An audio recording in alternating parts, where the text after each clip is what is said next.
Aujourd'hui, je vous parle depuis une terre qui n'a jamais cessé de résister, une terre de dignité, de mémoire et de combat, le Mali. Ici, il ne s'agit pas seulement de formation académique, mais de formation des consciences, de souveraineté intellectuelle et de libération mentale. Dans un monde où l'Afrique est trop souvent pensée par d'autres, cette vidéo est une parole de rupture, une parole de vérité, une parole africaine pour l'Afrique. Installez-vous, ouvrez l'esprit, car ce que vous allez entendre concerne l'avenir de notre continent. Au cœur de la formation en terre africaine du Mali, Afrique des libertés. Bonsoir à toutes et à tous. Bonsoir à l'Afrique debout. Bonsoir à la jeunesse africaine en éveil. Ce soir, nous vous parlons depuis la terre bénie du Mali. Depuis le cœur battant de la formation intellectuelle et stratégique de la jeunesse africaine. Depuis ce lieu où l'Afrique réapprend à penser par elle-même. Ce n'est pas une simple vidéo. Ce n'est pas un simple témoignage. C'est un moment de vérité historique, un instant où une trajectoire individuelle rejoint le destin collectif d'un continent. Quand un parcours personnel devient un message pour l'Afrique. Pendant des décennies, on nous a répété que la reconnaissance devait venir d'ailleurs. Que la légitimité se trouvait en Europe. Que le succès africain passait par l'approbation occidentale. Et pourtant, voici un homme qui a enseigné pendant près de 25 ans en France. Un intellectuel africain. Franklin Nyamsi, professeur agrégé, docteur, auteur prolifique. Qui a servi l'enseignement public français avec rigueur, loyauté et excellence. Et cet homme a fait un choix historique. Renoncer volontairement à son poste. Renoncer à un salaire d'État. Renoncer au confort institutionnel.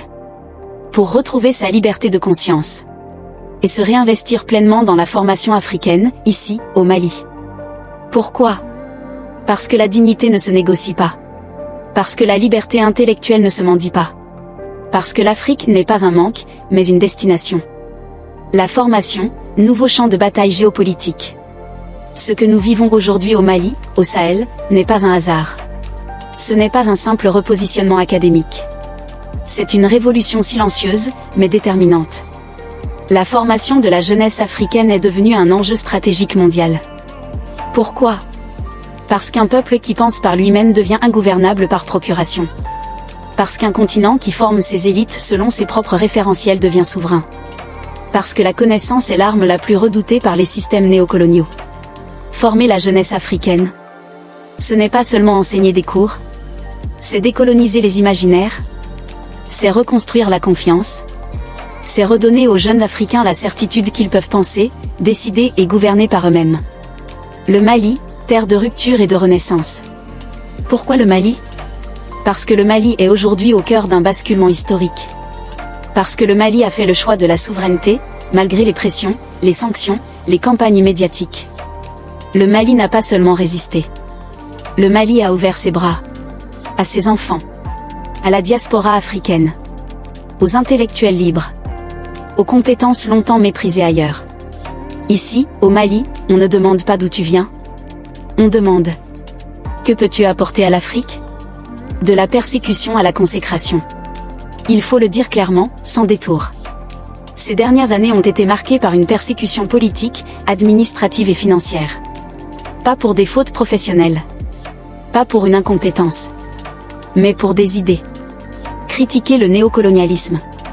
Dénoncer la politique africaine de la France. Refuser l'alignement intellectuel. Voilà ce qui a été reproché. Conseil de discipline à répétition. Suspensions arbitraires. Salaire saisi. Compte bancaire fermé. Pression judiciaire. Humiliation aux frontières. Tout cela pour faire passer un message simple. Tais-toi ou perds tout. Mais ils se sont trompés. Ils ont oublié une chose fondamentale. Un Africain libre n'a jamais peur de perdre ce qu'on lui a prêté. La démission comme acte de souveraineté. Le 1er septembre 2025, un acte fort est posé. Pas une radiation. Pas une exclusion. Mais une démission volontaire. Un geste calme. Lucide. Définitif. Ce jour-là, le message est clair. La liberté de penser vaut plus qu'un salaire. La dignité vaut plus qu'un statut. L'Afrique vaut plus qu'un poste. Ce n'est pas une fuite. C'est un retour. L'Institut de l'Afrique des libertés, pensé pour agir. Depuis Bamako, l'Institut de l'Afrique des libertés s'impose comme un laboratoire d'idées panafricaines. Ses objectifs sont clairs. Mettre fin à la présence militaire néocoloniale. Sortir du franc CFA. Refuser l'ingérence étrangère. Réenraciner les institutions africaines dans leur civilisation propre. Ce n'est pas un slogan. C'est une stratégie intellectuelle et politique. Des chercheurs, des penseurs, des analystes, en Afrique et dans la diaspora, travaillent ensemble pour préparer l'Afrique de demain. Enseigner au plus haut niveau, l'école de guerre du Mali. La reconnaissance ultime arrive. Former les officiers supérieurs de la République du Mali. Participer à l'élaboration stratégique de ceux qui garantissent la sécurité, la paix et la souveraineté du pays. Ce n'est pas symbolique. C'est hautement géopolitique. Car former l'armée, ce n'est pas seulement former des soldats.